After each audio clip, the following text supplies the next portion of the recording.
Sara, la mujer que se rió de Dios. Una lectura feminista de la matriarca de la promesa. Sara entra en la historia bíblica por una frase que pesa como una piedra. Era estéril, no tenía hijos. Antes de conocer su risa, su viaje, su miedo o su deseo, el texto nos muestra la herida con la que su mundo la miraba. Durante siglos se la llamó la esposa de Abraham, la madre de Isaac, la matriarca del pueblo. Todo eso es verdad, pero queda corto. Sara no cabe en esos títulos. Es más incómoda, más humana y más luminosa, porque Sara no fue una estatua de mármol. Fue una mujer de carne, deseo, miedo, contradicciones y risa. Una mujer que migró, esperó, dudó, fue entregada al poder de otros varones. Conoció la humillación de no tener descendencia en una cultura que medía a las mujeres por su vientre. Ejerció poder sobre otra mujer más vulnerable y aún así quedó inscrita en la memoria bíblica como portadora de promesa. Sara no es una mujer fácil y quizá por eso es tan nuestra. Leerla desde la teología feminista no significa maquillarla ni convertirla en heroína perfecta. Significa algo más honesto y más liberador. Devolverle su complejidad. Escuchar su silencio, tomar en serio su cuerpo, preguntar por las violencias que sufrió y también por las violencias que reprodujo. Mirar su risa no como falta de fe, sino como una grieta por donde entra la verdad. Porque hay risas que son incredulidad, hay risas que son cansancio, hay risas que son protesta y hay risas que sin saberlo están anunciando un parto. La primera gran frase que la Biblia dice sobre Sara, entonces llamada Sarai, es durísima. Sarai era estéril, no tenía hijos. Génesis 11:30. Esto no es un detalle menor. En el mundo antiguo, la descendencia era seguridad, memoria, futuro, herencia, protección. Una mujer sin hijas ni hijos podía ser mirada como una mujer incompleta, sospechosa, fallida. Su cuerpo era leído socialmente como un cuerpo que no cumplía. La teología feminista nos ayuda a detenernos ahí, a no pasar rápido, a no usar la esterilidad de Sara solo como recurso literario para que después el milagro sea más espectacular. Porque antes del nacimiento de Isaac hubo años de espera, vergüenza, presión social y preguntas sin respuesta. ¿Cuántas veces las mujeres han sido definidas por lo que les falta? No es madre, no se casó, no tiene pareja, no encaja, no responde al modelo, no produce, no sirve, no es suficiente. Sara aparece en la Biblia dentro de esa lógica. Su historia comienza bajo el signo de una falta, pero el Dios bíblico no mira como mira la sociedad. Allí donde el sistema ve fracaso, Dios empieza una historia. Esto no significa que toda mujer deba ser madre para quedar reparada. Esa sería una lectura peligrosa. Sara no vale porque finalmente tuvo un hijo. Sara vale antes. Su dignidad no nace con Isaac. La promesa no le da valor a su vida, revela el valor que su vida ya tenía. Sara no vive quieta. Su historia está atravesada por la migración. Sale con Abraham de su tierra, de sus vínculos, de sus seguridades. Camina hacia una promesa que no controla. A menudo celebramos la fe de Abraham como salida confiada. Pero ¿y Sara? ¿Quién cuenta lo que significa para ella dejar la casa, el paisaje conocido, las redes de cuidado, las voces familiares? ¿Quién imagina sus noches en camino, sus dudas, su cansancio? La historia de la salvación no fue escrita solo con grandes discursos de patriarcas. También fue escrita con pies femeninos llenos de polvo. Sara es una mujer desplazada, y eso la acerca a tantas mujeres de hoy. Migrantes, exiliadas, empobrecidas, obligadas a empezar de nuevo, mujeres que cruzan fronteras, con criaturas en brazos, mujeres que dejan su tierra porque quedarse ya no es vivir. La promesa de Dios no llega a Sara en un palacio, llega en el camino. Y eso importa, porque una fe feminista y liberadora no puede olvidar que Dios habla también en las rutas, en las mudanzas forzadas, en las tiendas precarias, en la vida que se arma y se desarma. Hay una escena incómoda que no podemos suavizar. En Egipto, Abraham teme que lo maten por causa de la belleza de Sara. Entonces le pide que diga que es su hermana. La estrategia salva a Abraham, pero expone a Sara. Ella queda bajo el poder del faraón. La pregunta feminista es inevitable. ¿Por qué la seguridad del varón se construye sobre la vulnerabilidad de la mujer? Durante siglos, muchas lecturas bíblicas pasaron por encima de esta escena con rapidez, como si lo importante fuera la astucia de Abraham o la intervención posterior de Dios. Pero el cuerpo de Sara queda en el centro del conflicto. Su cuerpo es negociado. Su cuerpo entra en los cálculos del miedo masculino. Y aquí la Biblia, aunque no lo diga con nuestras palabras, nos permite reconocer una violencia antigua y persistente, la de las mujeres convertidas en territorio de protección, intercambio, honor o supervivencia de otros. Sara sabe lo que significa ser usada por una estructura que no le pregunta. Su silencio en el relato no significa consentimiento. Muchas veces, el silencio bíblico no es vacío, es herida. Leer a Sara hoy exige mirar también a las mujeres cuyos cuerpos siguen siendo moneda de negociación en familias, instituciones, guerras, iglesias, fronteras, economías y relaciones afectivas. Mujeres a quienes se les pide que soporten por el bien de todos. Mujeres que cargan con el miedo ajeno. Sara nos obliga a decir, ninguna promesa de Dios necesita que el cuerpo de una mujer sea puesto en peligro. Uno de los momentos más hermosos de su historia ocurre en Génesis 18. 3 visitantes llegan a la tienda de Abraham. Anuncian que Sara tendrá un hijo. Ella escucha desde la entrada, escondida, como tantas mujeres que oyen las grandes conversaciones desde los márgenes. Y entonces se ríe. Se ríe porque es vieja. Se ríe porque Abraham también lo es. Se ríe porque la promesa llega tarde. Se ríe porque su cuerpo sabe cosas que los discursos religiosos a veces olvidan. Se ríe porque hay anuncios que suenan imposibles cuando una ha esperado demasiado. Después que he envejecido, ¿tendré placer? Parece preguntarse Sara. La frase es extraordinaria. Sara no habla solo de maternidad, habla de placer, de cuerpo, de deseo, de una vida que parecía clausurada y de pronto vuelve a ser tocada por la posibilidad. La risa de Sara ha sido leída muchas veces como incredulidad, pero quizás sea más que eso. Quizás sea una risa teológica, una risa que discute con Dios, una risa que dice, ¿ahora? ¿Después de tanto? Cuando ya hice duelo por esa posibilidad. Hay algo profundamente espiritual en esa risa, porque la fe no siempre empieza con una respuesta obediente. A veces empieza con una carcajada incrédula. A veces creer es dejar que Dios escuche nuestra ironía, nuestro cansancio, nuestra pregunta. Sara no se arrodilla inmediatamente. Sara se ríe. Y Dios no la destruye por eso. No la descarta.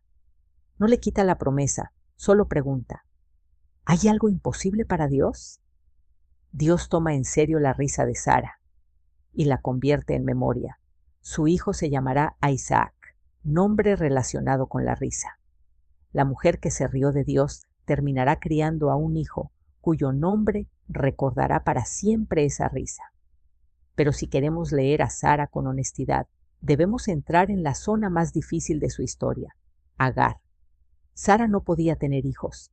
Entonces entrega a Agar, su esclava egipcia, a Abraham para obtener descendencia por medio de ella.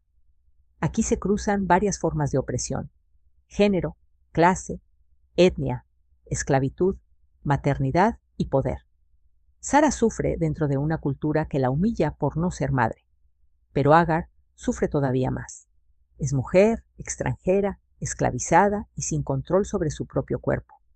Cuando Agar queda embarazada, el vínculo entre ambas se rompe. Sara se siente despreciada. Agar quizá descubre una fuerza nueva en su maternidad. Abraham se desentiende y Sara maltrata a Agar hasta que ella huye al desierto. Aquí no podemos romantizar a Sara. La mujer herida hiere. La mujer oprimida oprime. La mujer que no tuvo poder sobre su destino ejerce poder sobre otra más vulnerable. Este punto es fundamental para una teología feminista madura. No basta decir, las mujeres son víctimas del patriarcado.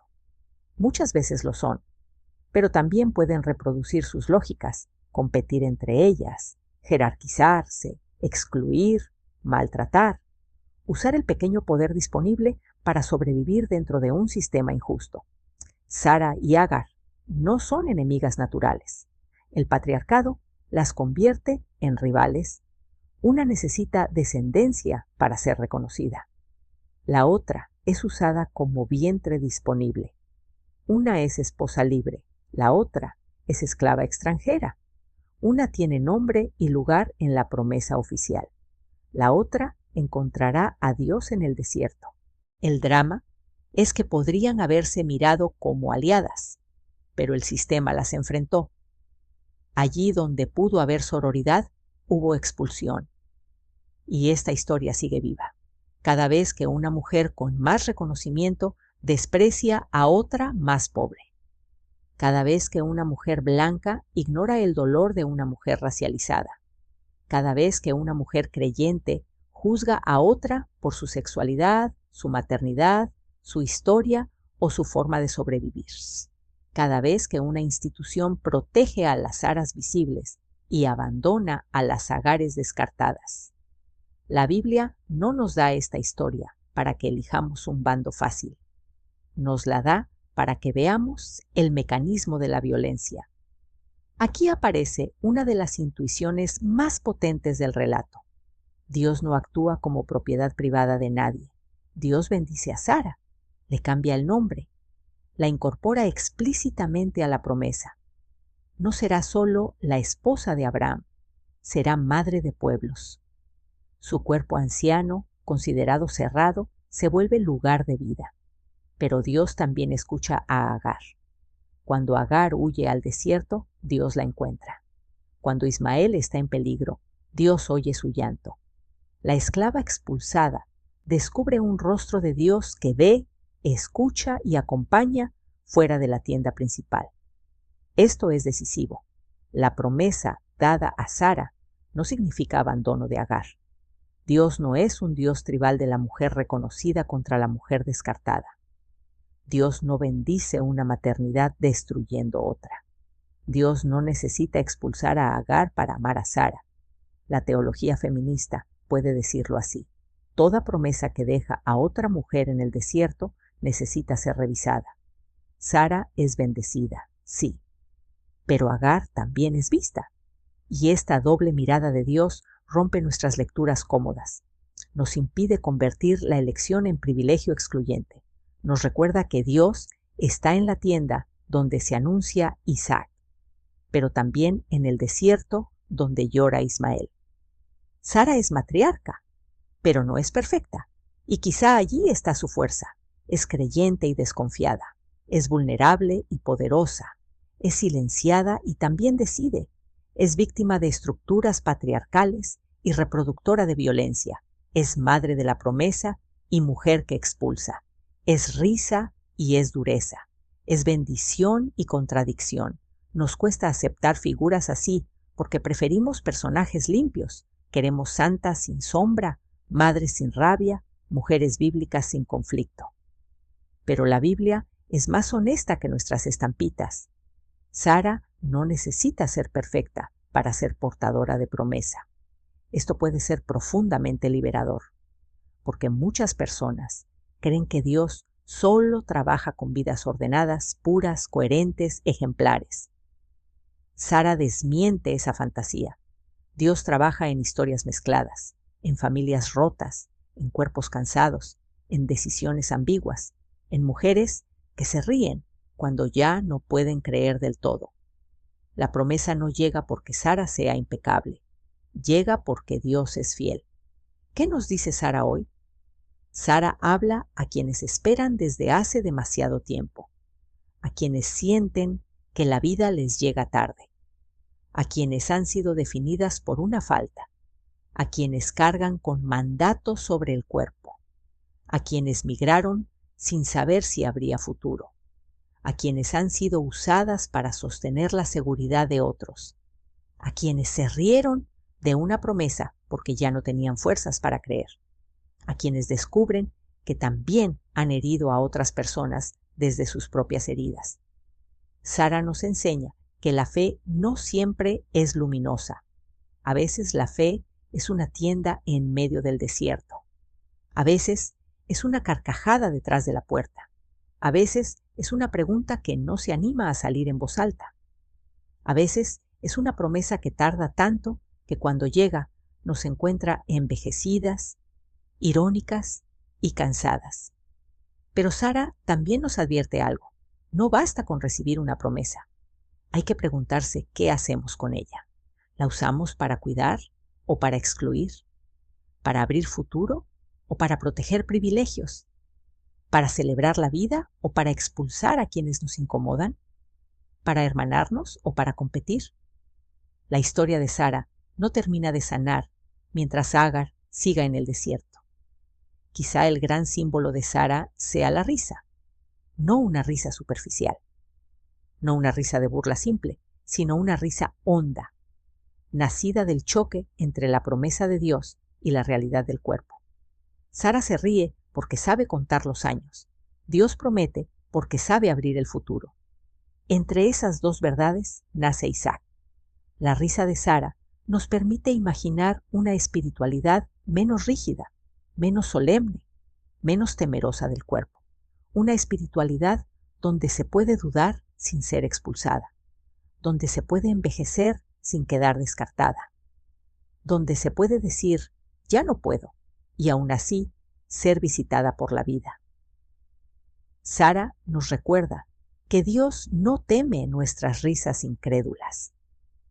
A veces las recoge, las nombra y las convierte en comienzo.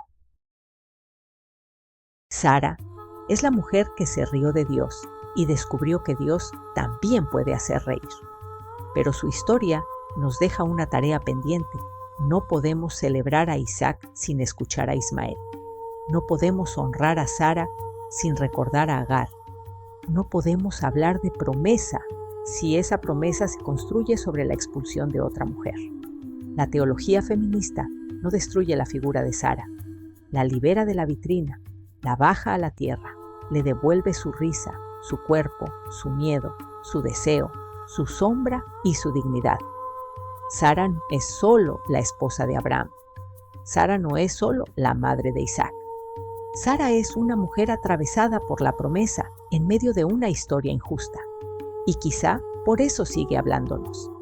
Porque también nosotras, nosotros y nosotres vivimos entre promesas y heridas.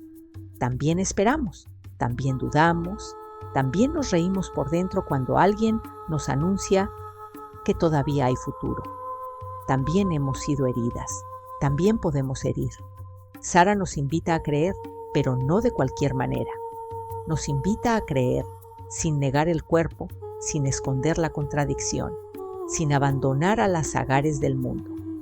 Porque la promesa de Dios solo se vuelve plenamente buena noticia cuando hay lugar para todas. Cuando Sara puede reír, cuando Agar puede beber, cuando Isaac puede nacer, cuando Ismael puede vivir, cuando ninguna mujer tiene que ser sacrificada para que otra sea bendecida. Ahí, tal vez, comienza de verdad el pueblo de la promesa.